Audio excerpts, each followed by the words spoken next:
Buenas noches, en este video les vamos a presentar los diferentes patrones de diseño de documentos que existen en MongoDB. Primero está el patrón de aproximación. Este patrón se basa para modelos de bases de datos MongoDB que se actualizan muy constantemente y que el usuario no necesita ver los datos de manera tan constante y concisa. Se puede usar un estimado de actualización de datos, ya sea según un intervalo de tiempo, que puede ser de 10 minutos, 20 minutos, una hora, según necesite el modelo de negocio, o según un rango de error. Este rango de error sirve más para gestión de sistemas, por ejemplo, demográficos, en el cual cambia la cantidad de personas, pero no se actualiza constantemente el cambio de personas, sino que se actualiza con cierto rango de error. Puede ser cada 100 personas, cada 200 personas. El ejemplo que nosotros usamos en este caso es con respecto al tiempo y los datos se van actualizando en la base de datos cada 10 minutos aproximadamente para no sobrecargar el sistema. Ahora tenemos la base de datos, o bueno, el diseño de base de datos por atributo. En este caso, se toma un esquema más flexible, aprovechando las capacidades clave de valor que tiene MongoDB, y se hace prácticamente una matriz en la cual se puede agregar atributos constantemente sin necesariamente tener que cambiar el esquema del todo. Esto permite que se pueda desarrollar de manera más flexible sin tener que hacer un cambio directo dentro de la base de datos y su estructura. Un ejemplo de esto básicamente es los atributos dinámicos. Como se puede ver dentro del el elemento atributos, se tienen diferentes atributos, pero se puede agregar uno más sin necesariamente tener que cambiar el atributo principal, que es la clave de atributos. Ahora está el modelado por bucket o cubo.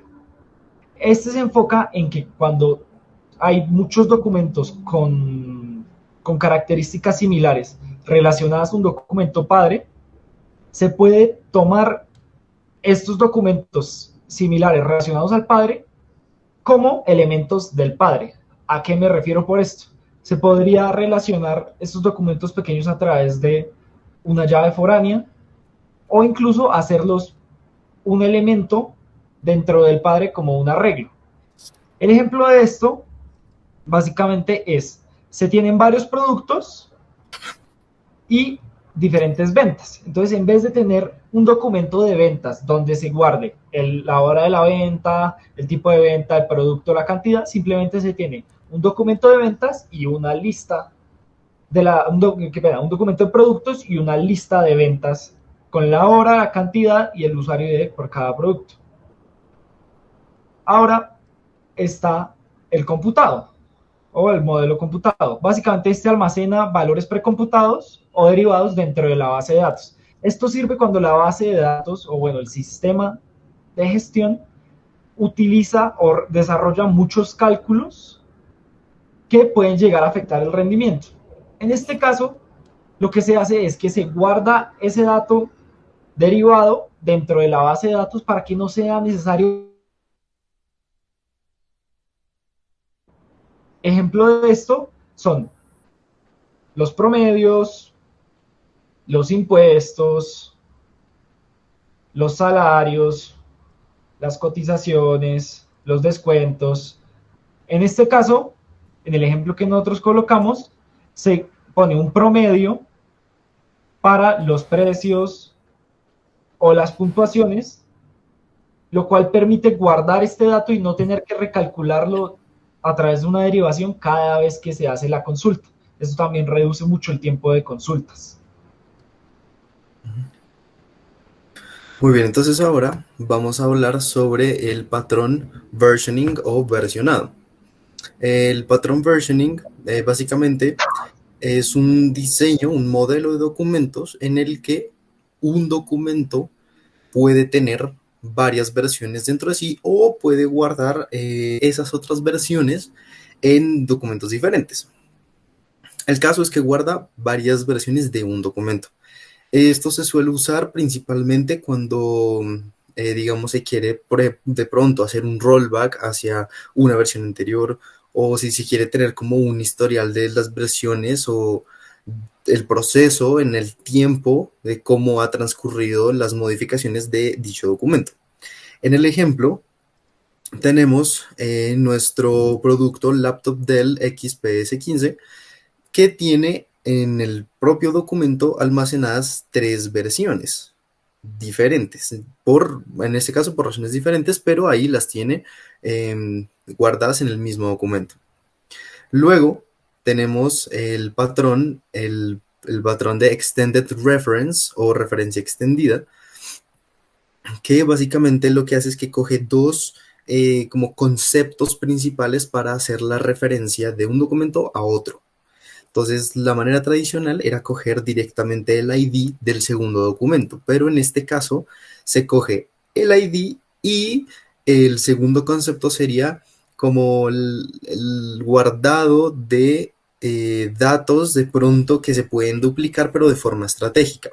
Esto se suele utilizar principalmente bueno, primero cuando sabemos que los datos del segundo documento no se van a modificar de pronto o algo así porque podría generar problemas.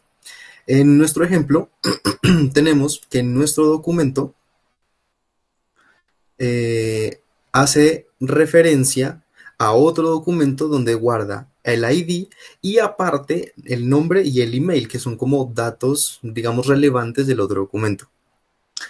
Ahora pasamos al siguiente patrón que se llama el outlier o de casos atípicos.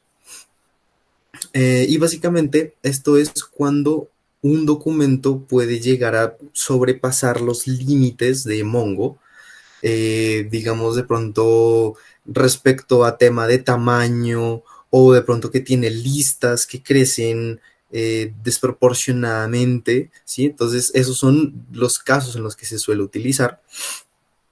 Y tenemos, en nuestro ejemplo, tenemos, entonces, por ejemplo, la comparación, tenemos nuestro mouse Logitech que tiene dos reseñas y abajo tenemos nuestro iPhone 16 Pro que tiene más de 15.000 reseñas.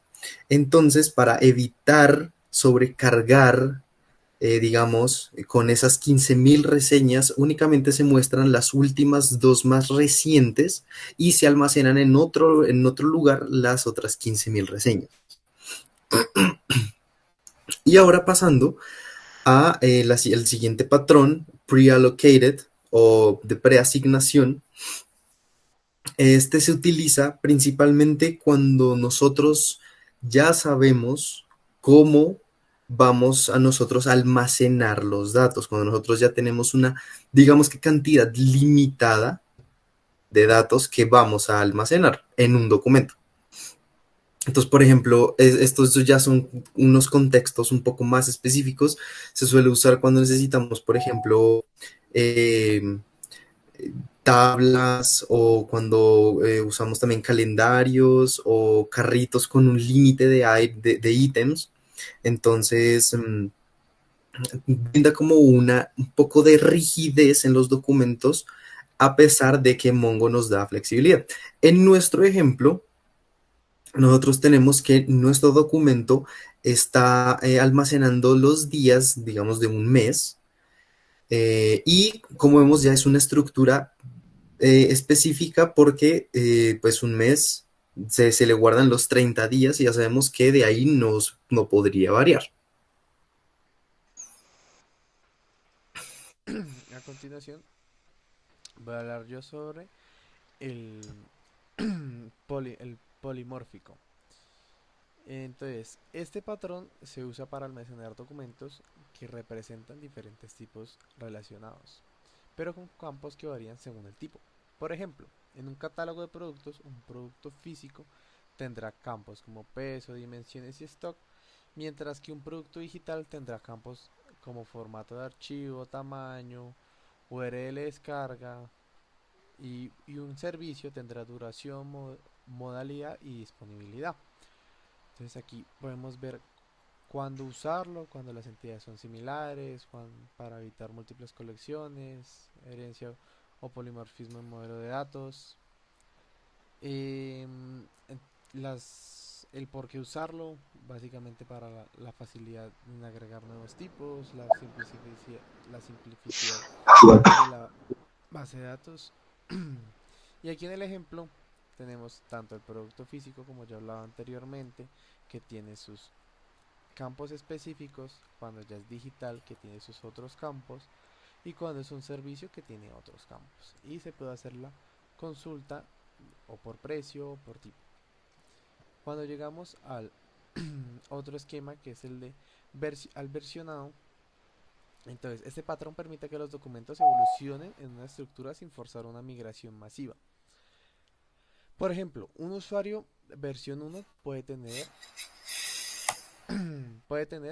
la dirección en un solo string, mientras que la versión 2 estructura la dirección en un objeto, y la versión 3 maneja múltiples direcciones en un array. La aplicación interpreta la versión maneja depende de cada caso. Entonces, ¿en qué nos ayuda esto? En cuando se necesitan soportar múltiples versiones, en los cambios graduales de la estructura de datos, las flexibilidades, los cambios de esquema sin detener los cambios de esquema sin detener el sistema. En nuestro ejemplo, entonces aquí podemos ver el usuario 1 con la calle como un string simple. Aquí tenemos la versión 2 con una dirección más estructurada y la versión 3 donde ya son es un array con varias direcciones. Por último, perdón, por siguiente, el subconjunto o el subset. Entonces, para documentos con muchos datos relacionados, se almacenan solo los datos más consultados en el documento principal y el resto en otra colección. Por ejemplo, un producto con miles de reseñas puede tener un documento principal solo las 10 reseñas más recientes y totales como totales reseñas y promedio de puntuación. Las demás reseñas están en una colección aparte consultable si se necesita. Entonces esto nos gasta menos memoria, tenemos más documentos que caben en memoria, documentos más pequeños y rápidos. Entonces aquí lo podemos ver con el iPhone 16, el cual tiene las 10 reseñas más recientes. Pero entonces tiene el total de reseñas que son 15.000 y el promedio de la puntuación. Entonces, y ya en la colección de reseñas sí se pueden ubicar todas las 15.846 reseñas. Y ahora sí, por último tenemos el, el árbol, el patrón de árbol, que el cual permite modelar estructuras jerárquicas como categorías o organigramas. Hay varias estrategias. Por ejemplo, tenemos la referencia al padre. Cada nodo apunta a su padre. Por ejemplo, categorías anidadas. Que entonces tenemos aquí la categoría raíz y van anidadas a laptops y computadores. Tenemos la de Array of Ancestors, que funciona parecida, que cada nodo almacena una lista con sus ancestros para consultas rápidas. Y por último el material setpath, el cual almacena la ruta completa como cadena, facilitando búsquedas como expresiones regulares. Entonces aquí se puede ver que las consultas son más rápidas y completas. Por último, aquí tenemos una tabla en la cual nos muestra los patrones, los problemas que resuelve y cómo usarlos.